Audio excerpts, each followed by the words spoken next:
하나님 말씀은 구약성경 레위기 24장 13절에서 16절까지입니다. 우리 같이 한 목소리로 함께 읽겠습니다. 여호와께서 모세에게 말씀하여 이르시되 그 저주한 사람을 진영 밖으로 끌어내어 그것을 들은 모든 사람이 그들의 손을 그의 머리에 얹게 하고 온 회중이 돌로 그를 칠지니라. 너는 이스라엘 자손에게 말하여 이르라. 누구든지 그의 하나님을 저주하면 죄를 담당할 것이요 여호와의 이름을 모독하면 그를 반드시 죽일지니 온 회중이 돌로 그를 칠 것이니라. 거류민이든지 본토인이든지 여호와의 이름을 모독하면 그를 죽일지니라. 아멘. 어떻게 판결들을 다 내리셨습니까? 이제 본문에는 이제 여호와께서 내리신 판결과 또 이제 그로 인하여 만드신 이제 법이 기록되어 있습니다. 여호와의 판결은 그 저주한 사람을 진영 밖으로 끌어내라. 그리고 그가 한 말을 들은 사람, 그들이 그 여호와를 모독한 그 사람의 머리에 손을 얹게 해라. 그리고 온 회중이 돌로 그를 쳐라라고 하는 것이 여호와의 판결이었습니다. 그 저주한 사람을 진영 밖으로 끌어내는 것, 이것은 구약의 정결 규례에 따라서 부정한 사람을 진영 밖으로 몰아내는 것이죠. 그것은 공동체의 정결을 유지하고 보존하기 위한 것이었습니다. 그래서 이 구약 이스라엘 공동체의 가장 중요한 것, 자기 자신에서 자신에게 정결을 유지하는 것, 또 공동체의 정결을 유지하는 것, 이것이 가장 큰 가치였습니다.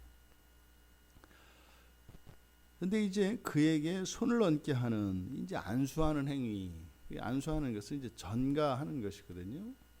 그래서 전가하는 것은 좋은 것을 전가할 수도 있고 나쁜 것을 전가할 수도 있고 그렇습니다. 근데 여기서 이제 그들의 손을 그의 머리에 얹게 하는 이것이 의미하는 바가 뭐겠는가? 첫째로는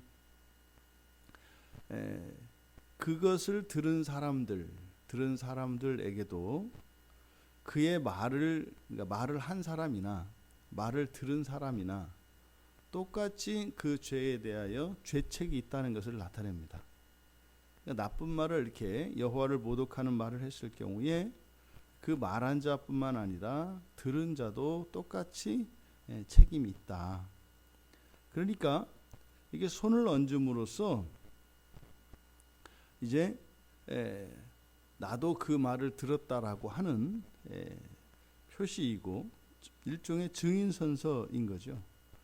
그리고 그와 동시에 자기가 가지고 있는 자기에게 있는 그 죄책을 그 사람에게 전가시키는 그런 행위입니다. 그러니까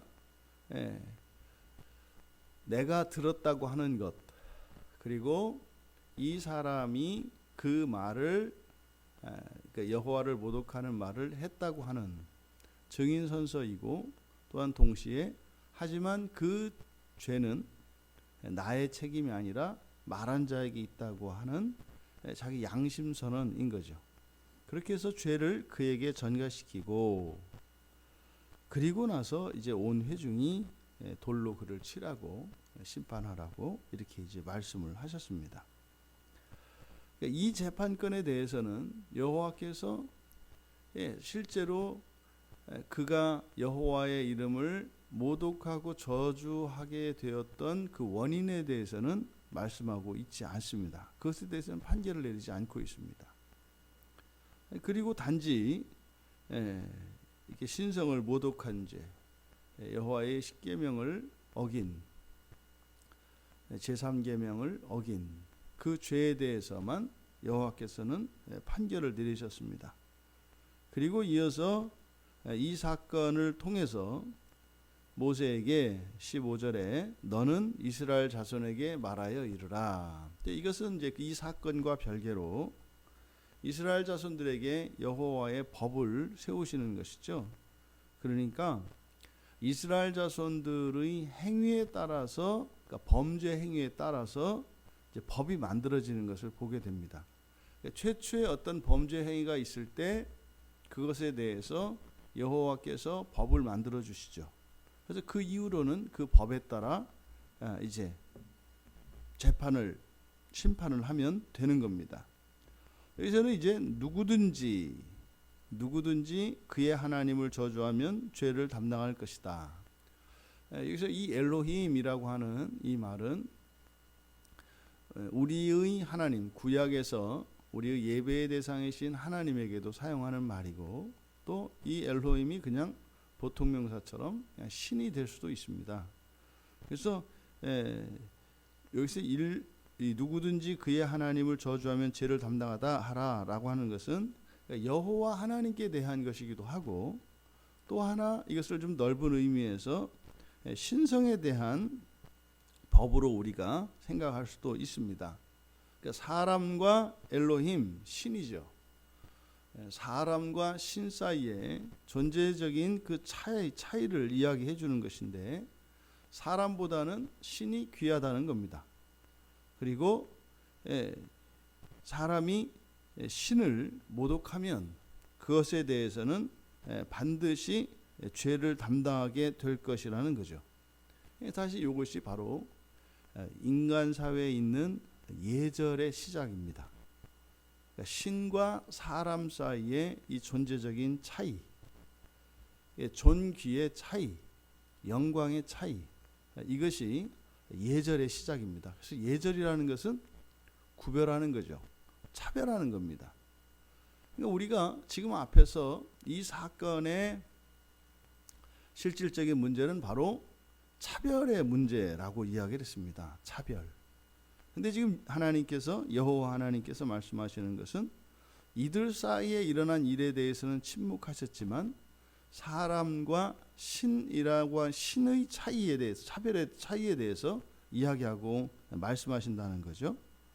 그러니까 여기서 하나님을 저주한다라고 할 때 우리가 살펴보았습니다만, 이 저주한다란 말은 뭡니까? 줄이다, 멸시하다, 가볍게 여기다 이런 뜻이니까 신을 이렇게 가볍게 보거나 얕잡아 보아서는 안 된다는 거죠. 그래서 신을 함부로 여기거나 이렇게 업신 여기면 그에게는 죄책이 있다라고 말씀을 합니다. 그러니까요. 지금 이 말씀은 그러니까 사람 일반 전체에 대해서 적용할 수 있는 것입니다. 그러니까 우상을 섬기고 미신을 섬기는 사람들이 가지고 있는 기본적인 태도죠. 다 누구나 신을 두려워합니다. 그래서 지금 이 말씀을 통해서 사람들 사이에 일어난 이 차별의 문제를 하나님께서는 먼저 신과 사람 사이에 이 구별, 뛰어넘을 수 없는 존재론적인 차이가 있다라고 하는 것을 먼저 말씀하시는 것은 사람 사이에 일어나는 어떤 범죄나 이것보다 신과 사람 사이에 일어나는 범죄가 더 우선하다는 것을 가르쳐 주십니다. 그리고 나서 이제 여호와의 이름을 모독하면 그를 반드시 죽여라. 이것은 이제 언약의 하나님입니다. 그러니까 언약의 하나님인 여호와의 이름을 모독하는 것은 그의 신성과 그의 언약을 부인하는 거죠. 그것은 스스로에게 해가 되는 일입니다. 그러니까 여기서 모독한다라고 하는 것은 이렇게 지목하다, 지정하다 이런 의미라고 했습니다. 그러니까 앞에서 이야기한 저주할 때 하나님을 일반화시켜서 모든 신에 적용했고, 그래서 여호와의 이름을 모독하면, 그러니까요, 신들 가운데 이런 뜻이겠죠. 신들 중에서 바로 여호와에게 그렇게 했다면 그는 반드시 죽여라. 그럼 여기서요, 신과 여호와를 또 구별하고 있습니다. 먼저 사람과 신을 구별하고 또 신과 여호와를 구별하고 있습니다. 그래서 여기서 모독한다, 이런 낮춘다라고 하는 이 모독한다라고 하는 것은 모독한다는 것은 지목하는 것이지 않습니까? 근데 여기서 지목해서 저주하는 거니까, 그러니까 여호와를 그렇게 가볍게 이야기하거나 함부로 이야기하면 죽여라, 반드시 죽여라. 그러니까 이것은 출애굽기 20장 7절에 십계명에서 망령태 읽는 것이죠. 망령태라고 하는 이 샤에 대한 구체적인 사건입니다. 실제로 십계명에서는 여호와 이름을 망령때에 일컫지 말라고 했는데, 그것에 대해서 지금 최초로 그 십계명의 3계명이 적용되는 사건이 바로 이것인 겁니다. 그러니까 여호와의 이름은 망령때 일컫는다라고 하는 것이 구체적으로 무엇이냐? 지금 이 싸움의 시작은 사람들 사이의 차별의 문제였고, 그 싸움의 끝에 어찌할 수 없는 사람들에 대한 원망을 하나님께 쏟는 것이었습니다. 그러니까 여호와를 망령때 일컫는다라고 하는 것은 그 원인이 무엇이었든지 간에, 정도가 무엇이었든지 간에 하나님의 여호와의 이름을 존귀하게 여기지 않는 모든 것이라고 할 수 있습니다. 차라리 그럴 바에는 구약의 유대인들처럼 입에 올리지 않는 게 낫는 거죠. 그러니까 최소한이 뭐예요? 최소한 잘하는 것은 입에 올리지 않는 거예요. 근데 그것은 미련한 거죠. 왜요? 여호와의 이름은 우리가 부를 수 있습니다. 언약의 이름이고 존귀한 이름이기 때문에. 하지만 그 이름을 존귀하게 부르지 않는다면 부르지 않는 게 낫다는 거죠. 하지만 이렇게 잘못했을 경우에 생길 그런 위험 때문에 그 이름을 부르지 않는 것은 어리석은 일입니다. 왜요? 우리는 그냥 이 세상을 살다 떠날 사람들이 아니라 이 세상을 사는 동안 저 세상을 준비해야 하는 사람들이기 때문입니다. 그러니까 우리는 적극적으로 여호와의 이름을 불러야죠. 다만 잘못 부르는 것에 대해서 경계하는 거죠. 그러니까 여기에는 두 가지의 하나님의 마음이 읽힌다고요.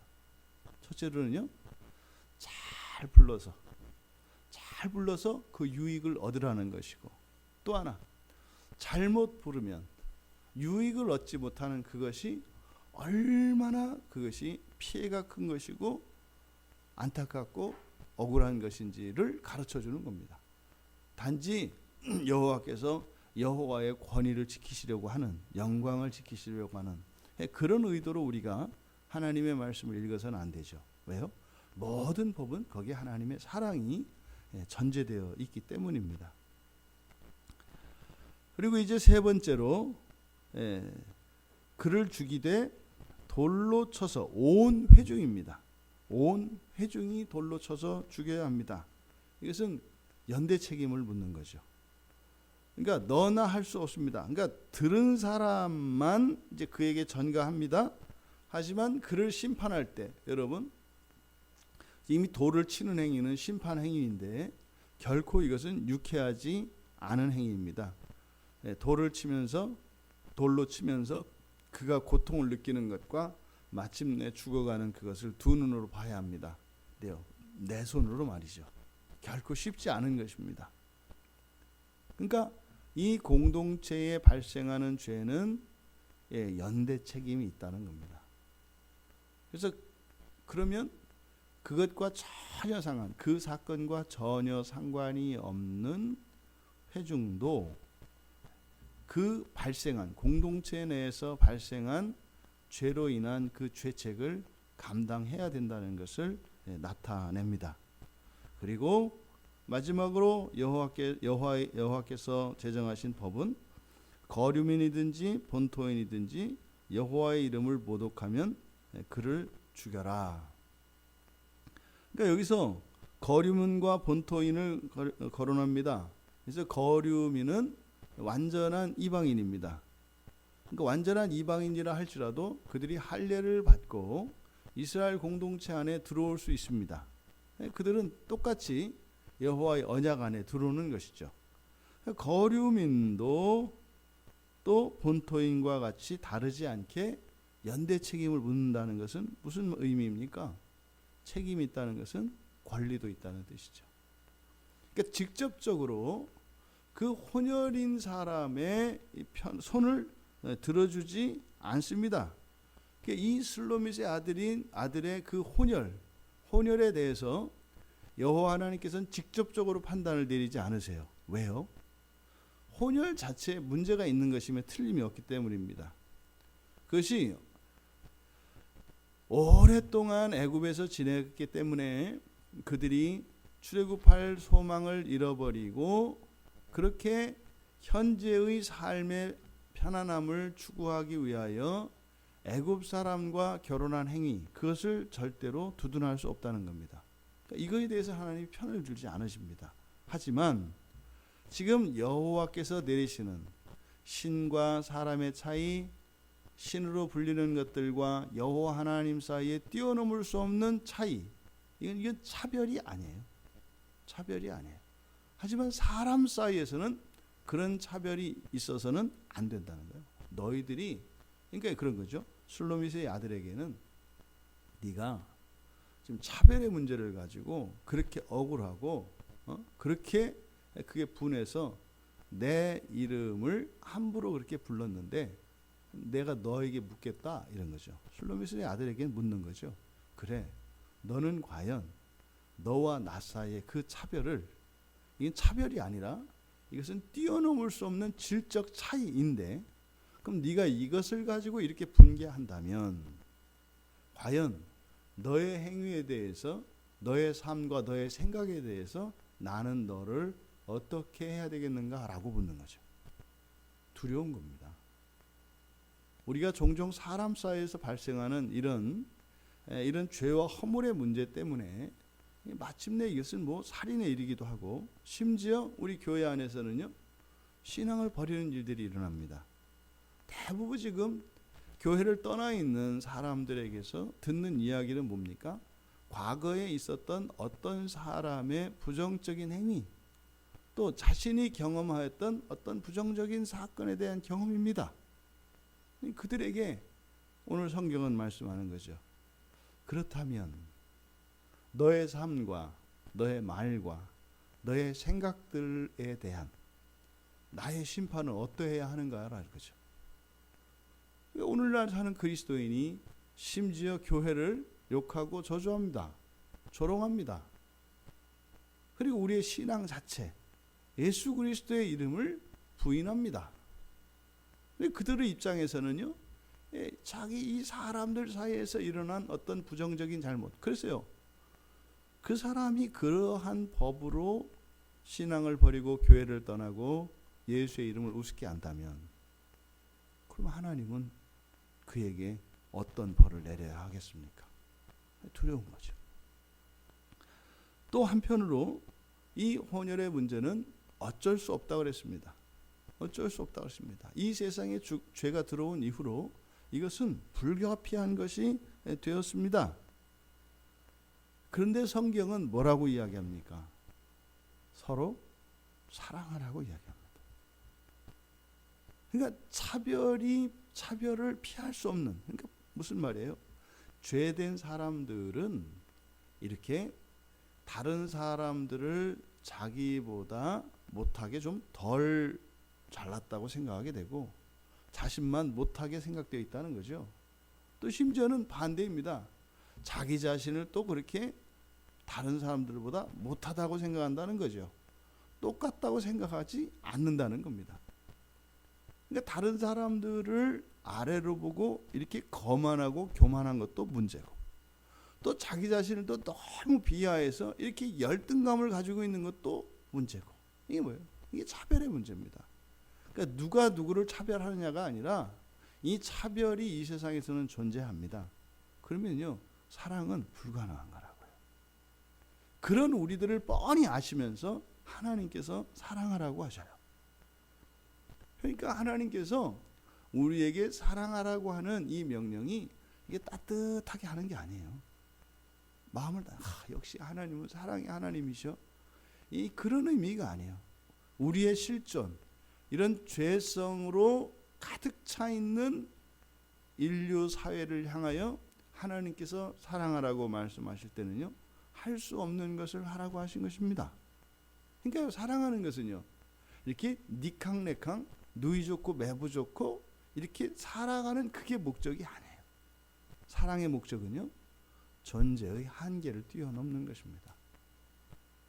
그러니까요, 사랑할 만해서 하는 사랑은 사랑이 아니고요, 사랑받을 만해서 받는 사랑은 사랑이 아니에요. 그건 칭찬이고 인정인 거죠.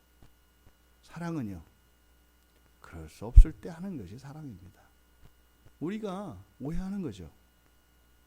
당신이 이렇게 똑바로 안 하니까 난 당신을 사랑할 수가 없어. 그런 말은 없다 이 말이에요. 사랑은 사랑할 수 없기 때문에 사랑하는 거예요. 왜요?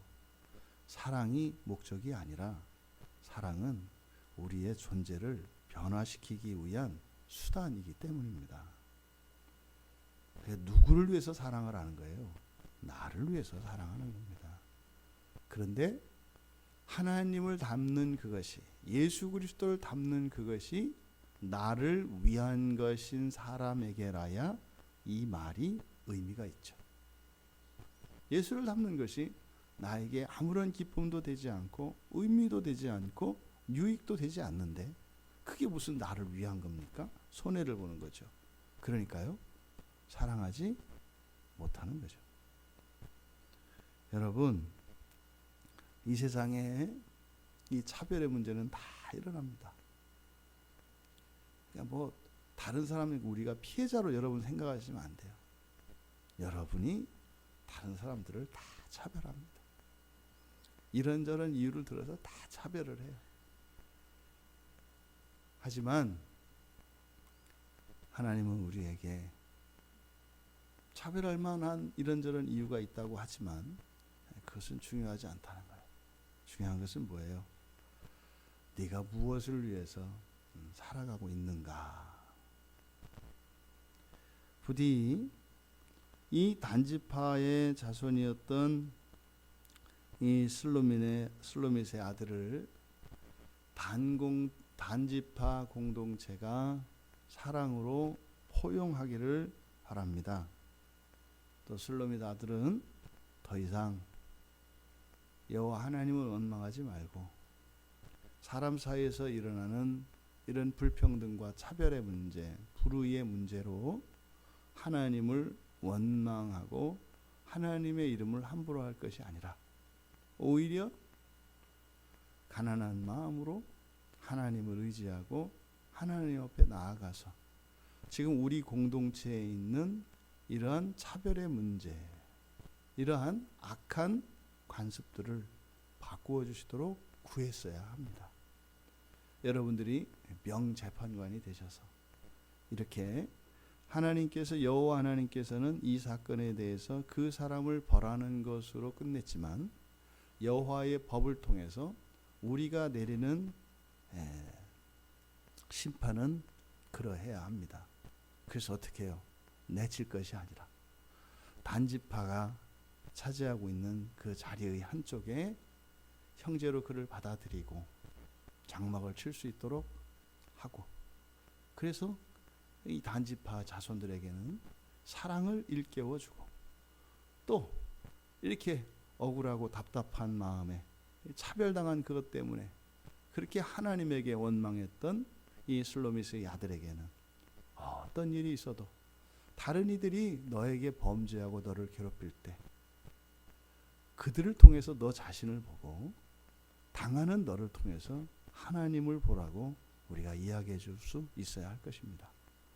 그렇다면 죄로 인한 여러 가지 범죄가 일어날 수밖에 없는 상황에서도 하나님의 거룩하신 뜻을 따라 범죄하는 그 자리에서도 하나님의 은혜가 임한 줄로 믿습니다. 우리가 오늘 하루를 이렇게 살아갈 때 우리의 생각을, 우리의 목표를 저 하늘에 두셔야 합니다. 그래야 답을 찾을 수가 있습니다. 하늘 안에서 이렇게 정의를 실현하려고 한들 답이 되지 않습니다. 거기에는 항상 찝찝함이 남아있기 마련이죠. 그래서 여호와께서는 판결하시고 법을 주셨습니다. 그리고 우리들에게 어떤 판결이 합당한 것인지를 가르쳐 주셨습니다. 이 말씀을 통해서 우리가 다른 사람들을 판단하고 또 하나님에 대해서 어떤 감정을, 어떤 생각을 가져야 되는가 하는 기준이 되었기를 주님의 이름으로 축원합니다. 존귀하신 하나님, 여호와께서 주신 법은 저희들을 온전케 하시기 위함이요 정의의 이름으로 재판하시고자 함이 아님을 믿습니다. 저희들이 이 세상을 살아가는 가장 궁극적인 목적이 하나님을 닮아가는 것임을 잊지 않게 하여 주셔서 사람 사이에 이 세상에서 일어나는 일로 지나치게 반응하지 말게 하시고 오히려 그럴 때마다 하나님을 더욱 알아가며 하나님을 더욱 닮아가는 은혜의 기회가 되게 하여 주시옵소서. 또한 사랑의 의미를 가르쳐 주셨사오니 저희들이 사랑하는 이 어려움을 통하여 저희들을 사랑하시는 하나님의 사랑이 더욱 커지게 하옵소서.